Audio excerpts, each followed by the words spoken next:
What is good, everybody? Welcome to another Gold Standard production. If you are watching on the YouTube stream, you are as happy as I am because joining me today, the godfather of 49ers podcast, dare I say, Oscar Aparicio is here from Better Rivals. What's up, Oscar? Oh man, nothing much. Just, living the retirement dream, just kind of hanging out, doing yard work. I was making chicken stock, watching master classes. I got all this time on my hands now. It's great. Sounds like a hell of a, well, I was going to say Saturday, but it's not a Saturday. It's a Monday. Yeah, I have the day off from my regular job. So it's basically like a day off for me, which is great. Okay.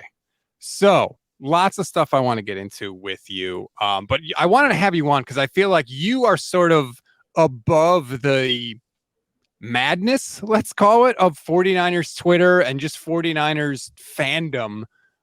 Just a general question, because for some reason, Grant Cohn, there seems to be a lot of Kyle Shanahan criticism right now. Just big picture, what is your take on Kyle Shanahan as 49ers head coach? He's wonderful. He's one of the best head coaches in the league, I think. And he by no means does that mean that he's perfect and he does everything right. I think, what does he do exceptionally well? He's a fantastic play caller. He's an offensive designer. You can effectively guarantee you're going to have a top 10 offense with Kyle Shanahan as long as you have competent quarterback play. You don't even need stellar quarterback play. You just need competent quarterback play. And that's good. There's a lot of teams who would love to have a top 10 offense. I think he's also a fantastic identifier of talent. We've had a stream of defensive coaches and turnover along the defensive side, and yet there's really been no drop-off. He's always seemed to find really good people and replicate the thing that is 49ers football. Now, would I love better fourth down decision-making? Sure. Would I love a bit more aggressiveness when it comes to some play calling and some aspects of it? Absolutely. But that, I think, when you take the whole of the coach, I don't think there's 5 better coaches in the NFL right now. I totally agree with you. Just because he doesn't do everything the way you might want doesn't make him a bad coach. You said something that I wanted to touch on because I've praised Kyle for replenishing the coaching staff year after year because I think it's an underrated part of a head coach's job. Totally agree. He's been able to do it consistently. One of my patrons, actually, Paula, wanted me to ask you about this. How much credit do you give Kyle for that? And how much do you think the shuffle, especially last season, affected them early in the year? I do think that you have to give Kyle a ton of credit for it because he's the person who's recruiting the coaches to his coaching staff. In the NFL, it's usually the head coach's purview to do that. When you get interviewed, you have this book, and this book is kind of like your interview, what would I do? And in that book, part of it is your coaches. We think back, I know a lot of Niners fans have excluded this from their memory, but to the Tom Sula years. And you think of the coaches that Tom Sula brought with him, it was not an all-star group of coaches. I mean, his quarterback's coach was on the radio, effectively doing what, you and I did for a while. And then he's coaching quarterbacks, right? His innovation to the rollout pass, I remember when we studied one of his coaching tapes, was like the jump pass. It was like, you got to jump pass if you're on a rollout. And it's just like, okay, this is what we're going with. But that's because that's what Tom Sula could bring. He had coached with him before in the World League, and that's who he identified. Shanahan identifies much higher level of talent. And so I do absolutely put it on his shoulders. I mean, he had the initial defensive coordinator with Robert Saleh, who he took a chance on. You got D'Amico Ryans, who everyone knew from the get-go he was likely going to be a head coach, and he rose the ranks through the 49ers system. And so I do think you put that a lot on Kyle, and it's one of the things he does really well.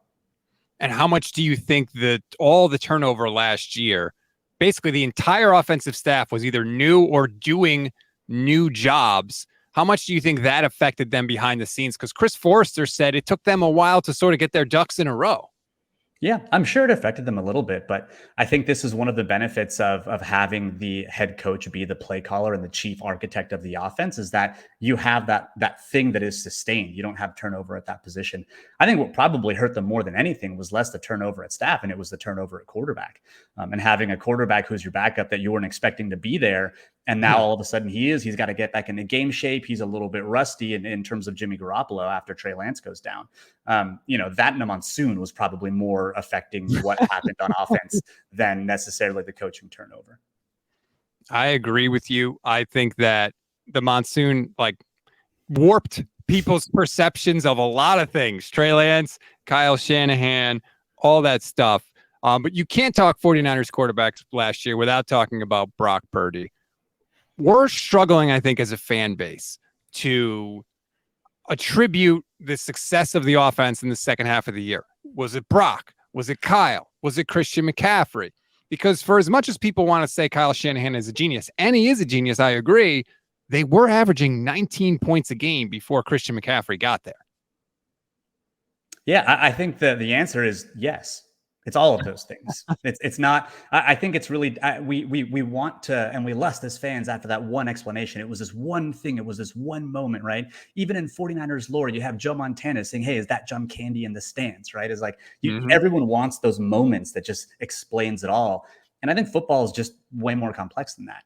I do think that when we look at, well, when Brock Purdy joined the team, so did Christian McCaffrey. And what you can do with Christian McCaffrey absolutely changes the offense. I mean, there's a play that they ran, I think, against Seattle in the playoffs where they basically go from like a 3-by-1 to a 2-by-2 to a 3-by-1 on the other side. And that one is Christian McCaffrey. And all of a sudden you're running like a quick, what looks like an RPO dart to Christian McCaffrey because they have this huge bubble and this huge space to the end man on the line of scrimmage. And it's like, you can't do that with a lot of backs. You don't have a lot of backs that run routes as good as wide receivers. And so, yeah, I think it absolutely has to do with Christian McCaffrey.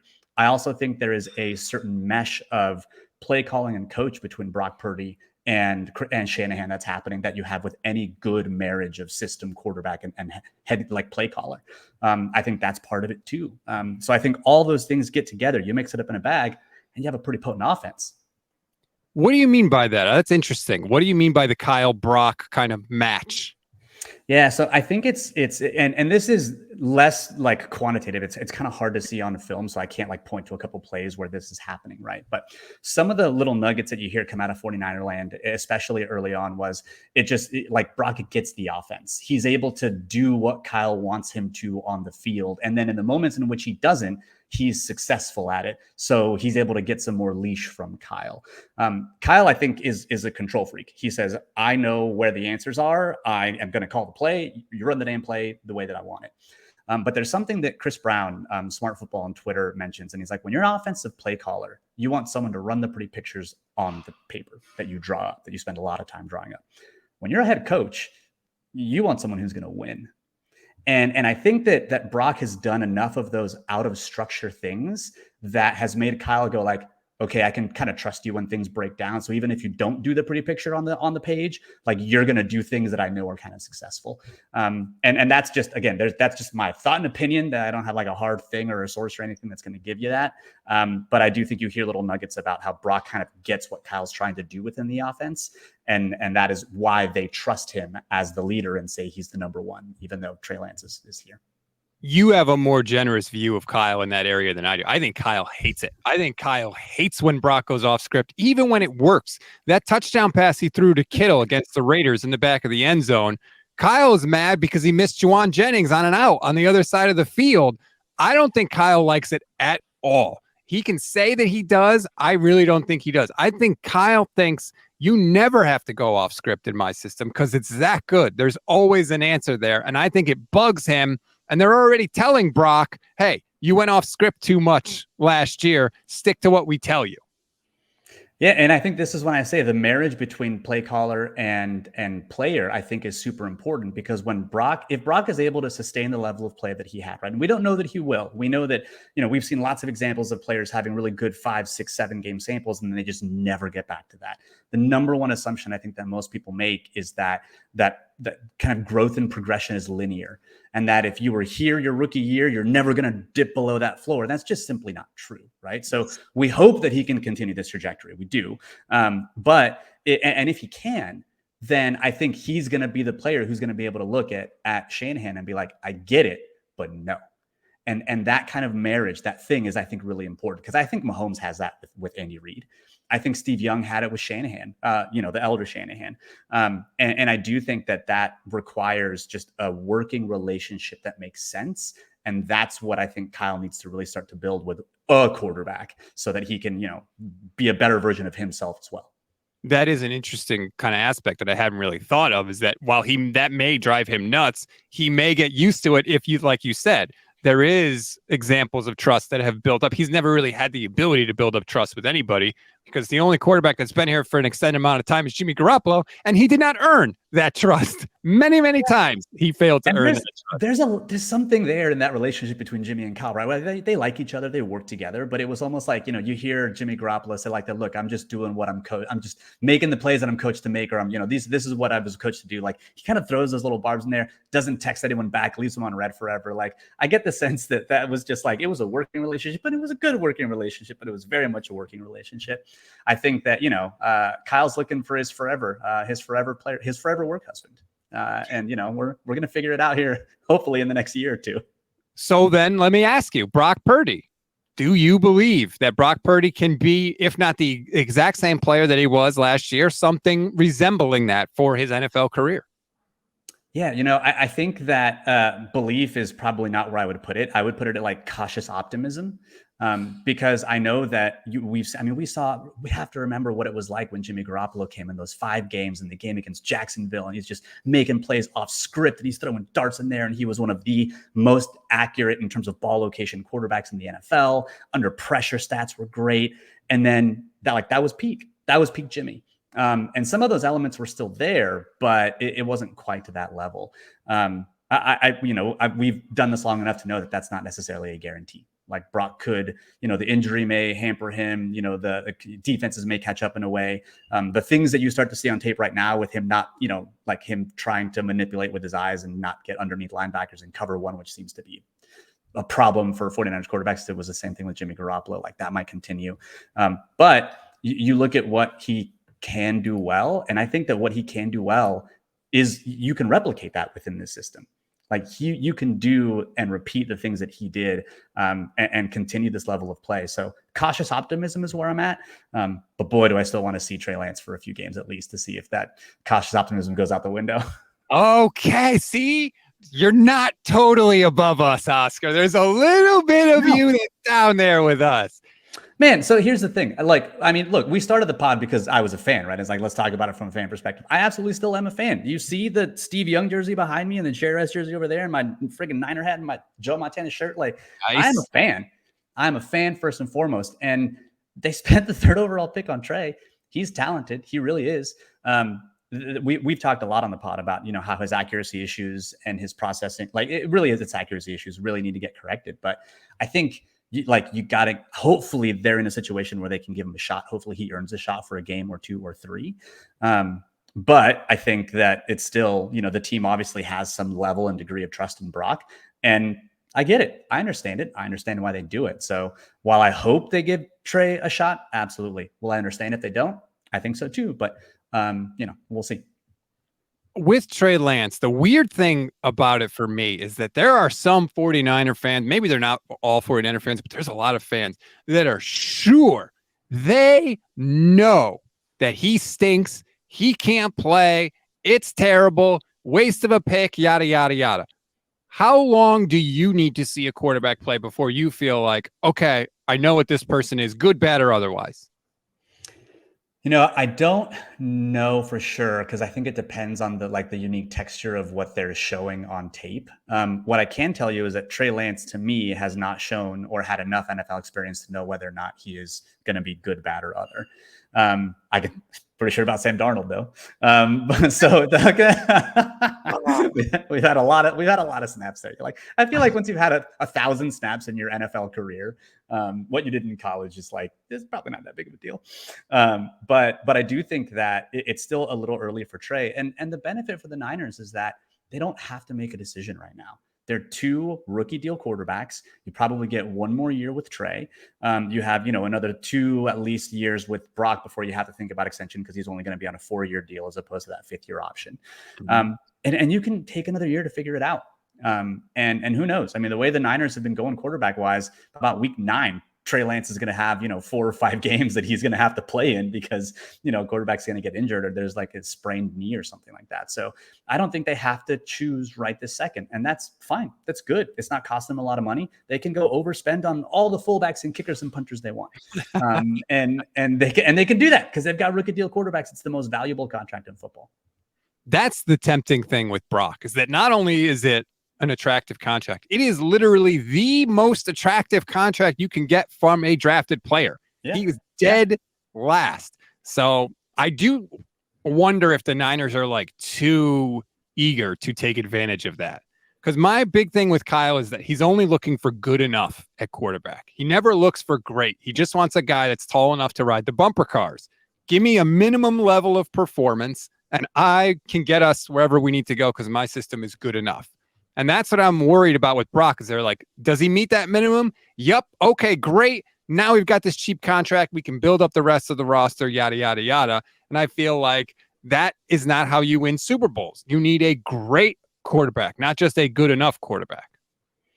Yeah, I think that I disagree with the idea that Kyle doesn't want a great quarterback. I think he's just had trouble finding one. Your likelihood of getting a great quarterback is relatively small. I mean, like right now we're talking about like Mahomes, and like there may be even some debate about whether Josh Allen is great or whether he is just really, really good. I think the Mike Sando from The Athletic has his quarterback tiers, and I think that's a really instructive kind of ranking. And I think Mahomes is like a clear tier 1. Allen may be in there, but like there's not, I mean, and Rodgers, but at this point, ayahuasca, may hold his ceiling down. But I think that it's just tough to find elite quarterbacks. And so I think his issue is not that he doesn't want it. His issue is just that he hasn't been able to find one. And maybe his quarterback eval, what they're looking for may, have something to do with that. But I think he wants one. Absolutely. But I think the fact that he can get as far as he has with the quarterbacks he has just proves that he is very, very good at what he does. So I wouldn't look at it as a bug. I think it's more of a feature. But like you say that, and I look back at 2017, and he doesn't scout Patrick Mahomes by his own admission, doesn't scout Patrick Mahomes because he wanted Kirk Cousins. He wasn't looking for a great quarterback. He wasn't saying, hey, we've got a top 3 pick in the draft. Maybe if we look at one of these quarterbacks could be great, we could get one right off the bat. Nope. They had Kirk. Kirk was good enough. That's all he wanted, right? Same thing with Jimmy Garoppolo in 2019. They could have had Brady. Nah, well, we just got to the Super Bowl with Jimmy. That's good enough. We can give it another shot. I just feel like he's not looking for great because he's had chances to get great and he hasn't taken them. Yeah, it's a little bit of like throwing a little bit of hindsight on Kyle, because there were a lot of teams that passed on Patrick Mahomes. And if you look at like how the Chiefs ended up getting Patrick Mahomes, it was people having to convince Andy Reid because there was someone in their personnel department who was like, this is the guy. But he didn't pass on Patrick Mahomes. I'm sorry to cut you off. Right. He didn't pass on Patrick Mahomes. He didn't even scout Patrick Mahomes. That's the difference. Right. It's one thing if you look at him and say, I don't think he's it. But Kyle has admitted that he didn't scout him properly, and that's the frustrating part. Sure, and it is frustrating for everyone, but I still think it's a bit of like revisionist history to say like we all knew Patrick was going to be great. There were a lot of people that didn't think he was going to be very good, and I think that what you might be seeing is not a distaste for good quarterback play. It's just assuredness in your plan, and he had a plan. He had a plan to build a roster and then go and get a quarterback that he knew could execute his offense at a high level. And that plan kind of went a little sideways when Garoppolo fell in his lap, but that's his plan. And so I think that what we know about Kyle is assuredness and clarity and vision and what he wants to do and how he wants to build the team. And I think you're looking at clarity of vision and mistaking that for a distaste for elite quarterback play. If they've never executed a quarterback plan, though, right? Cousins was the plan at first. Oh, Jimmy Garoppolo.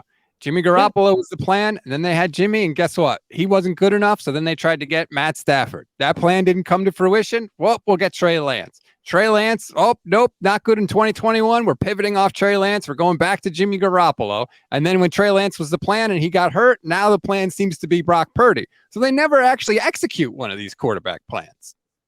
Yeah, but that's in large part, like you look at Stafford, right? That wasn't for lack of trying, right? So you can't, I think it's difficult to say like, well, they're not trying to get an elite quarterback. And then the time that they do get a quarterback that would have been very good in this offense, like, well, they didn't execute their plan because they were thwarted by McVay being a better negotiator with Stafford, right? Like, and you can't have it both ways.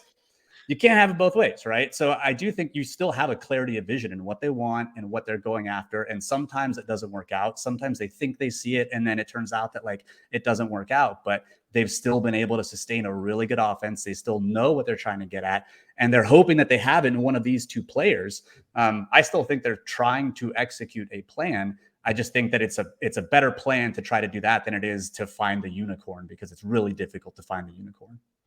but that's your only job, is to find the unicorn. Like, that's what they're all doing, you know? And I get that it's hard, but and I think if that's the expectation that you have as a fan, then I think like maybe you got to rethink expectations, right? If you think that the only job that they have is to find Joe Montana, Steve Young, Patrick Mahomes, and that's the only thing that's going to be good, then like there's a lot of teams that are never going to have that. I would say probably 28 to, like 29 teams are not going to have that. And if football is only fun because that's the only thing you're wanting and waiting for, then like, it's not going to be that fun, right? I think the fun stuff is like, what do they do with what they have? What's their plan? What are they trying to get after? It's pretty clear that what they have with Brock is going to be, it can be really cool. They have someone in Trey who's pretty talented. It's going to be fun to see where they land with that.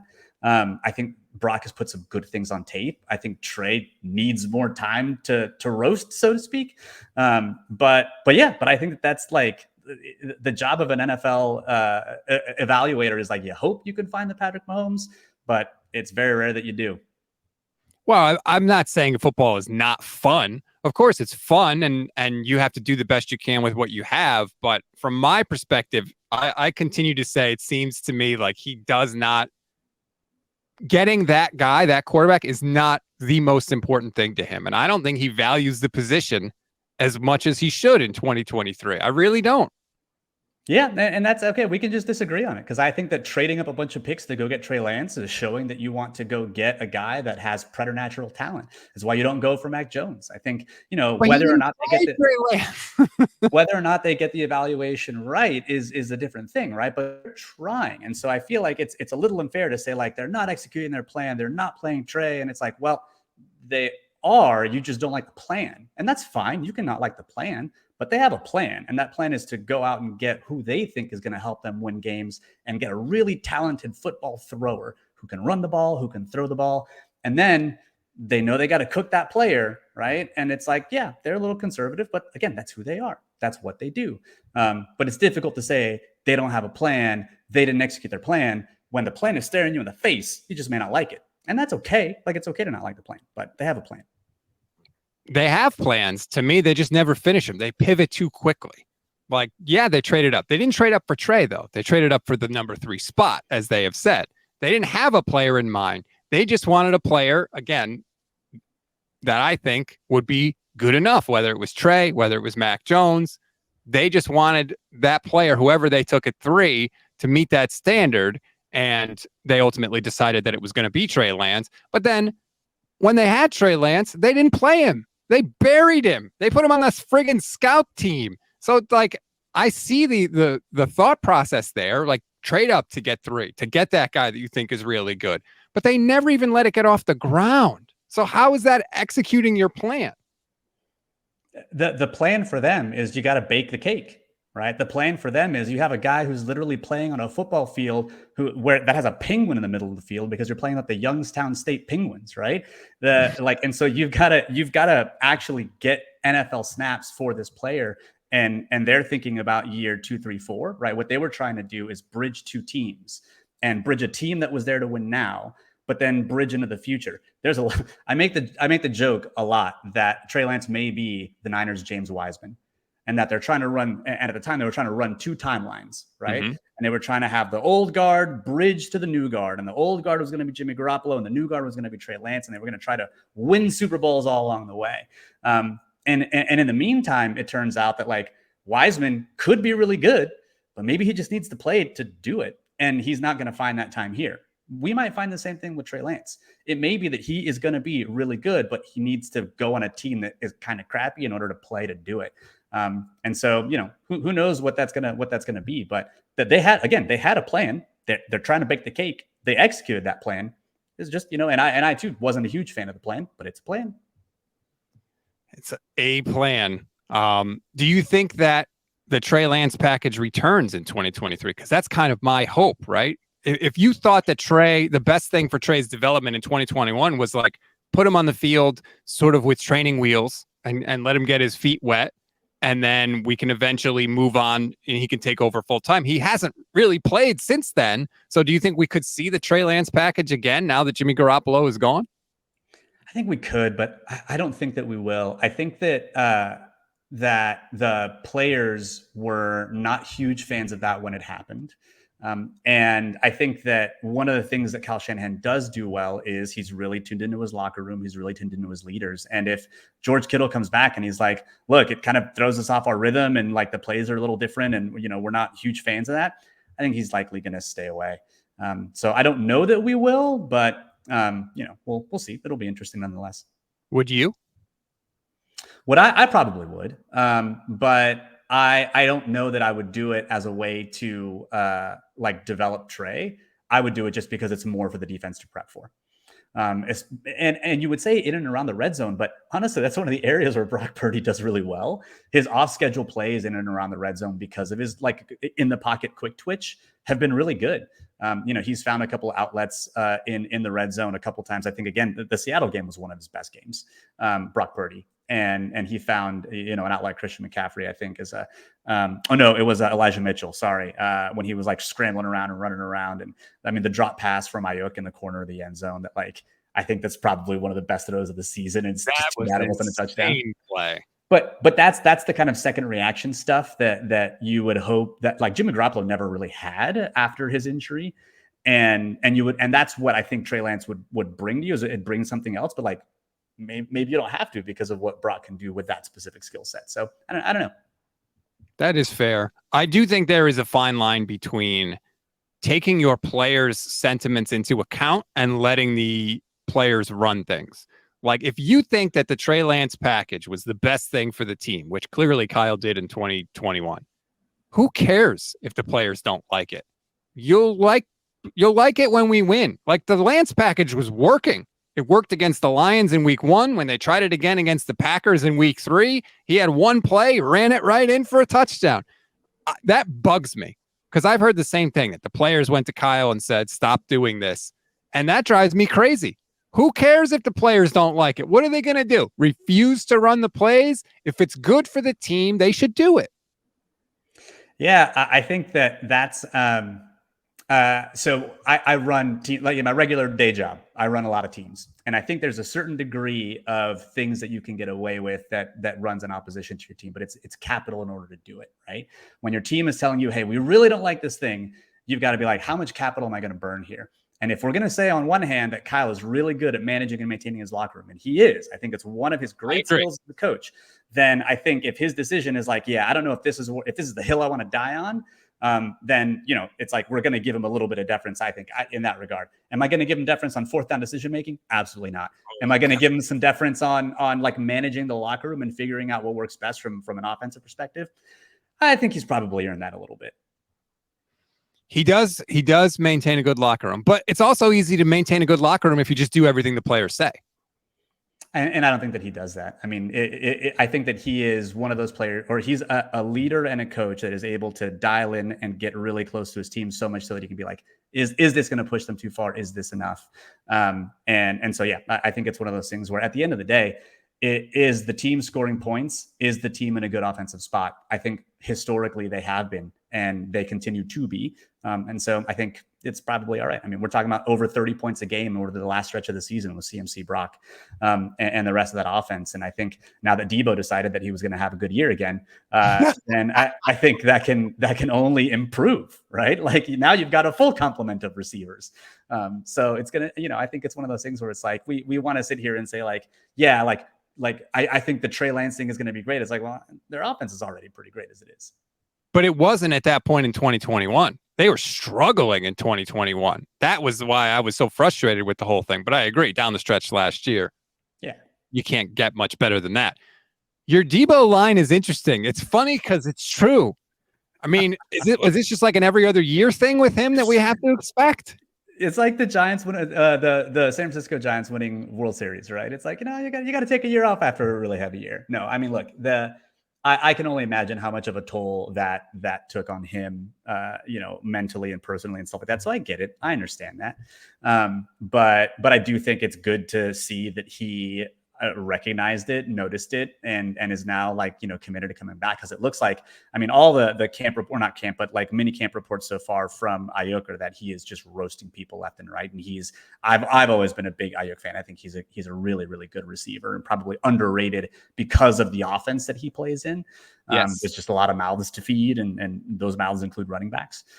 So I think that he's a really good receiver. I think you've got CMC, you've got now Debo, who's reinvigorated. Like, I think it's going to be a heck of a year for that 49ers offense. Yeah, the Debo Samuel thing is very frustrating. And that goes to Kyle's credit, though, right? Because Debo wanted out. He requested a trade. He was done. And the 49ers fixed it. And I don't think that necessarily gets fixed without Kyle having that relationship with his players. So I do want to give him credit for that. One of my issues with Shanahan is how he used Debo last year. I think his average depth of target was 4.4 yards. He caught 27 passes. Almost half of his total receptions were behind the line of scrimmage. Why do you think that was? And do you think that changes this year?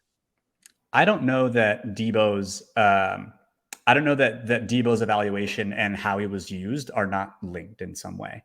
In my mind, if I'm a coach, if I'm looking at a player who is not all the way ready, but I've already pulled the "you're in my doghouse" camp card, which he did earlier in Debo's career, right? So you can't go back to that well. He's a highly paid, highly respected member of the locker room. You can't kind of treat him like a year one, year two player, right? And you're looking on tape, and you're like, man, he's kind of loafing a couple plays. Like, I don't know that he can really you make him the outlet. You give him a stop route. And you don't make him the primary route runner because you know that you got to conserve him for the plays in which you really need him. So I don't know that those two things are operating in separate planes. I think it may be related in that Debo's having a bad year. And so now, I want to save him for the things that I know I'm going to call for him. So I'm probably going to have him run like an outlet route, a stop route, just like a little swing route here, because I know that that's that's probably better use for him right now based on where he's at. It was insanely frustrating because I've always said with Debo, if the first tackle he has to break, and he usually breaks the first tackle, if that's a DB, it's going to be a big play. If it's a linebacker or a defensive lineman, you're asking him to do a hell of a lot more. And you can't ask that of anybody, really. Yeah. I don't think that it's there's a lot that goes into who you call plays for in terms of just where that person's at. One of the things that we did in the Scouting Academy, which is a Dan Hatman course that I took a couple years back, is he always says add context to your scouting report. If someone had a bad game and it's one bad game out of 4, try to figure out why they had a bad game. Were they injured? Was there a thing that and oftentimes you go to injury reports and you're like, oh, turns out they had an ankle injury, right? And it shows up as probable ankle, but maybe it was more serious than you thought, right? And that's why I think that with Debo, I don't think Kyle was completely unglued to where he was at. And so I think that it's probably it's kind of this self-fulfilling downward spiral almost, where it's not having a good year, maybe not super in shape. So you don't have him run a ton of routes that are deep. You have him run short to preserve his energy for those high bursts that you need or you want out of him. And that, you put all that together, and that's the kind of season that you end up with. Do you think we'll see sort of deeper targets down the field this year, assuming that Debo is in better shape? Yeah, I think so. I think you'll see deeper targets. I do think you run into the mouths to feed, kind of issue a little bit. And it depends a little bit on who Brock kind of meshes to, because we also know that quarterbacks have their preferred targets too. But where Debo really made his living in his record year was in just in breaking intermediate dig routes, right? And then some of the running back stuff, right? But I think if he gets back to those intermediate dig routes, then that's where Debo begins to eat.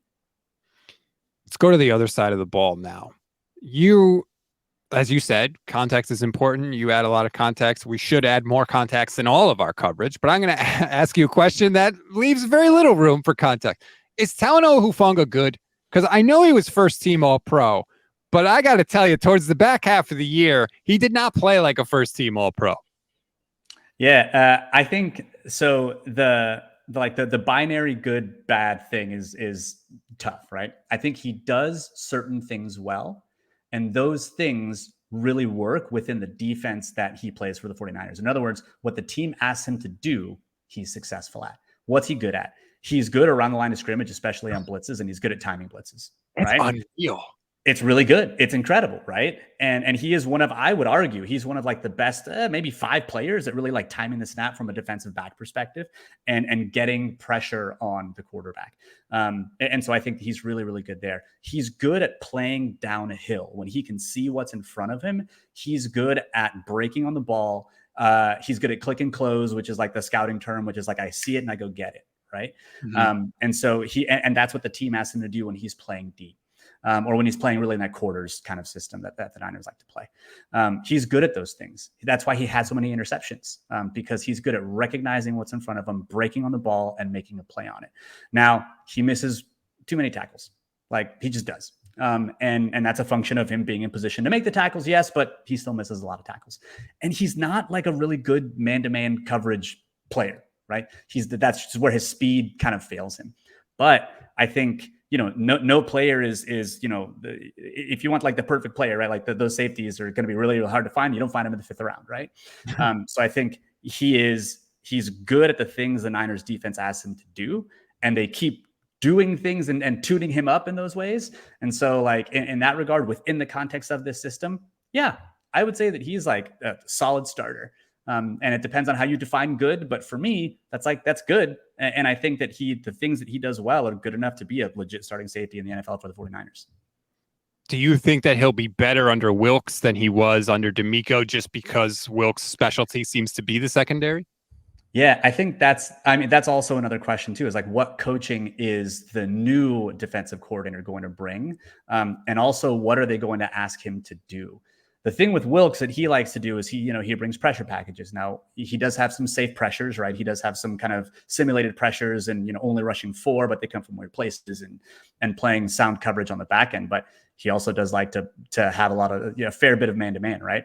If you're going to put Talanoa Hufanga in more man-to-man situations, he might not have as good of a season because that's one of the things he doesn't necessarily do well. So I think this is where now you start to get into some of the 3 safety looks that you're going to start to get with a 2nd round pick, Jair Brown. And so I think that might kind of cover some of those deficiencies up. Now you've got 3 safeties, but maybe Hufanga's around the line of scrimmage and he's rushing, right? So I think there's ways to really like play and call defenses to your players. And I think that Hufanga is good enough to be on an NFL defense. And yeah, I do think that within the context of this defense, what the team asks him to do, he's good. You just don't want him, lining up, trying to cover Devontae Adams one-on-one. No, definitely not. Last question I want to ask you. Last week, I did a show where we were predicting the Niners sacks and who's going to lead the team in sacks and be 2nd and 3rd. My pick for 3rd in sacks was Fred Warner because I think Wilks is going to blitz the hell out of Fred Warner this year. Are you with me on that train?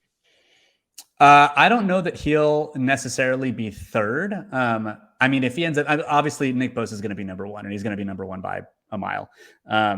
That's a fairly interesting question. I do think that he will get blitzed more. I do think Fred Warner is an underrated blitzer. I also think that he's one of the best middle of the field coverage defenders the Niners have. Yeah. And so it's going to be a balance of him, because him basically turning around and finding the crosser. That's how NFL offenses crush defenses. I mean, you look at, I feel like we should just go back and watch that Niners Seattle game. That middle of the field crosser that basically Shanahan kept spamming Seattle with over and over and over again. It broke their defense. It absolutely broke their defense. And you have their linebackers that are just like turning around and like looking like, I don't know where they're coming from, but they're coming from somewhere. And like, the receivers over here and the linebackers over here. And it's like a 20-yard gain now, right? That does not happen to Fred Warner. It just does not. He knows exactly where he needs to go. He gets depth. He is able to identify what's happening behind him. Like he's got eyes back there. And so it's like, yes, you do want to rush Fred Warner because he's a really good blitzer, but that takes him out of coverage. And so if I have to choose between sending him or Greenlaw, I might send Greenlaw. Greenlaw feels like he needs maybe like to get some of, his he needs to get something out of his body. It's like, do it on the way to the quarterback. Let Fred Warner go cover.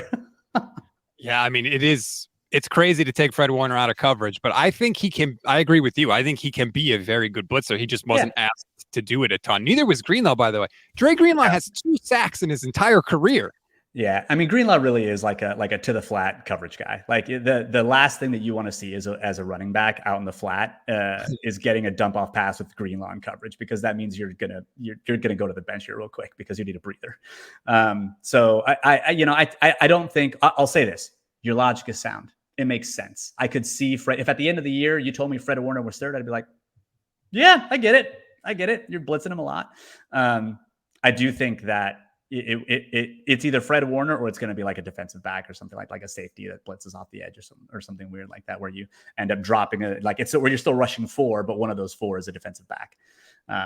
And so, yeah, but yeah, I think that makes a lot of sense. All right. So we don't disagree on everything. That makes me feel a little better. And to be fair, I don't know that we were disagreeing necessarily on like whether or not they successfully found their quarterback unicorn. It's just that, like, for me, it's like, it's hard to do. So it's like, they haven't found it and that's fine. And like, I don't know that it's that he doesn't want it. Right. I guess that's the thing I was taking issue with, is like assigning the want of good quarterback. I don't think Shanahan doesn't want it. I think he just had trouble finding it. That's all. Here's the thing. When you agree with me, I feel smart. So I want us to agree all the time. I totally get it. Here's I thought, let's find. All right, let me ask you a couple questions and let's see if we can agree. First question. Brock Purdy, and I'm going to try to hit all of the fan buttons here. Brock Purdy, I saw this headline. Brock Purdy is a better quarterback than Jimmy Garoppolo, yes or no? Yes. Okay. I don't know yet, but he's trending that way. He makes fewer mistakes. That's why. Interesting. Okay. I've seen Brock Purdy throw the ball away. I've never seen Jimmy do that.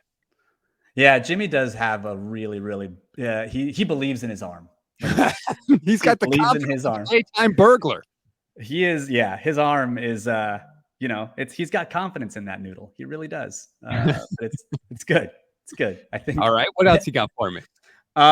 So let's see. I'm trying to think of these on the fly. See, normally I prep these rapid fire questions, but okay. Elijah Mitchell will end up the 3rd running back in terms of snaps and production at the end of the year. Yes. 1000% agree. If he's on the team at all. So you're going even farther. He may not be. They can't through trade or through like he just gets released. Either one. I mean, he's missed more games than he's played in his career. And when he's on the field, he's great.